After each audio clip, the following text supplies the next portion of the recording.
Students encounter lots of digital spaces over the course of the school day, during their time inside and outside of the classroom. Let's take a look at some tips for exploring digital spaces with students. Hi there, and thank you for joining me for this video. If we haven't met before, my name is Monica Burns. I'm an EdTech and curriculum consultant. I'm the founder of ClassTechTips.com, a blog full of EdTech tips, and the host of the Easy EdTech podcast. Let's dive into this video together. To start this conversation on exploring digital spaces with students, let's first think about students as consumers. Just like we might start our day reading, listening, viewing something that someone sent along for us to take a look at, students are consumers too. So it's important for them to understand how to navigate digital spaces and make the most of all the things that are out there when they are online. When students are consuming content, they might take on the role of reader, looking at ebooks or articles that they come across online. They might come along something that they listen to, like a podcast episode or an audio clip where they're listening into a conversation or an expert speak about a topic. Or they might view content. It could include a YouTube video that they watch to learn about something new. It might include a conversation with someone who's showing off or pushing something out to them to help them learn about a new topic with some extra visuals alongside their audio commentary. Students consume lots of different content, and understanding the types of things that they might come across during their day is an important first step, a first piece of the puzzle when talking about how to help students explore digital spaces. Let's think about some of the types of content students need to be able to explore inside of an online space. This might include tutorials where they are learning how to do something, following the same steps that the person who created that video is sharing with them. There might be an explainer video that they come across. Instead of a step-by-step or follow these instructions, an explainer video typically gives a story or talks a little bit about the origin of something or explains how a concept came into our daily lives. As consumers, students might subscribe to a podcast or two, but more often than not in a classroom setting, a link to a specific episode is shared with them so they can hear a story come to life in audio format, so that they can listen in to an expert having a conversation on a topic. Lots of ways to incorporate podcasts, and one thing to consider as you're exploring digital spaces with students. There might be times when you are pointing towards an article, sharing a link with students when they are going to read about a current events issue, or they're going to learn about something that's happening in a different part of the world, or maybe right next door with the online version of a local newspaper. And you might bring ebooks into the equation for students who are reading in online spaces on a Chromebook, on a web browser, on a smartphone. Ebooks are also very accessible in online spaces. Let's take a look at a couple examples of the types of content students might come across as they explore online spaces.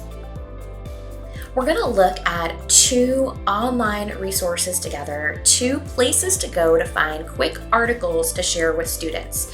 These are both great examples of the type of content you might share as you are showing off the different types of online features or the different things kids might come across when navigating a website.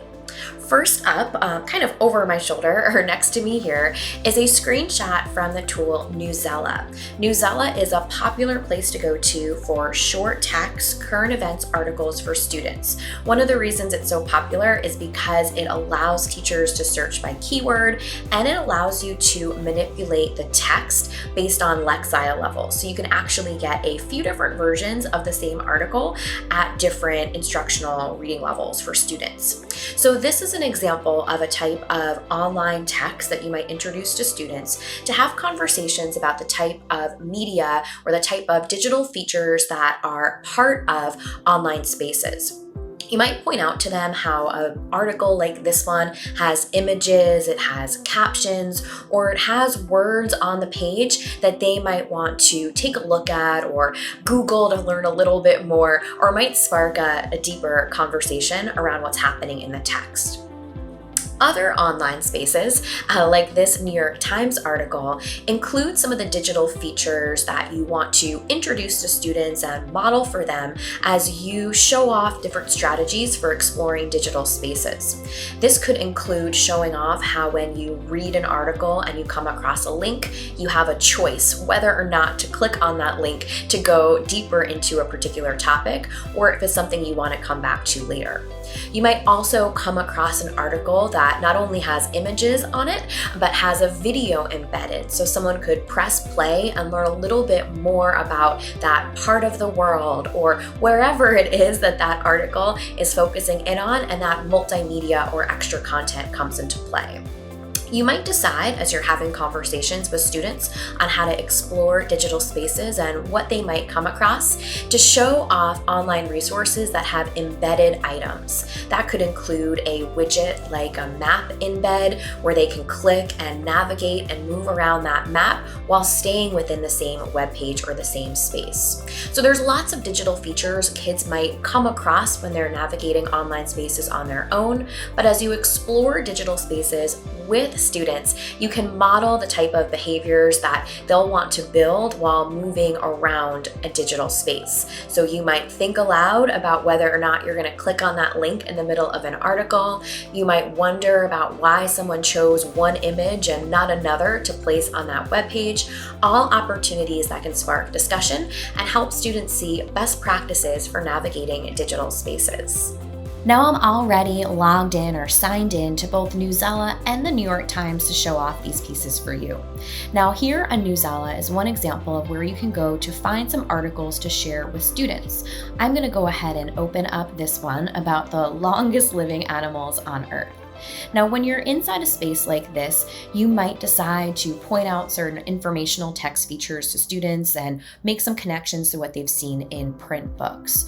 You might also model for them how when you are in a space like this, you pause to linger on certain images, or if you come across something that you want to learn a little bit more about, like maybe you want to do a deeper dive into the rough-eye rockfish, that you can, of course, copy and paste this right into a Google search to find out a little bit more about something. These are all the types of behaviors that we might take for granted as we're used to interacting with digital spaces this way, but are part of the modeling that you can do within other academic experiences for students, like an ELA or science conversation around the longest living animals on the planet.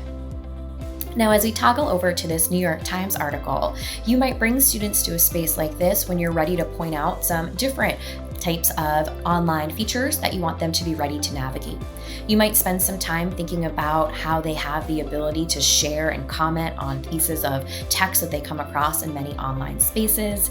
You might show to them how certain images might come to life with a little bit of movement like this one. You might even point out how oftentimes when there are pieces of extra information or you're working within a robust resource like the New York Times, that you can click on links that will take you out to related content. You can see down at the bottom of the screen, it gives me a little bit of a preview even to what article it would take me out to.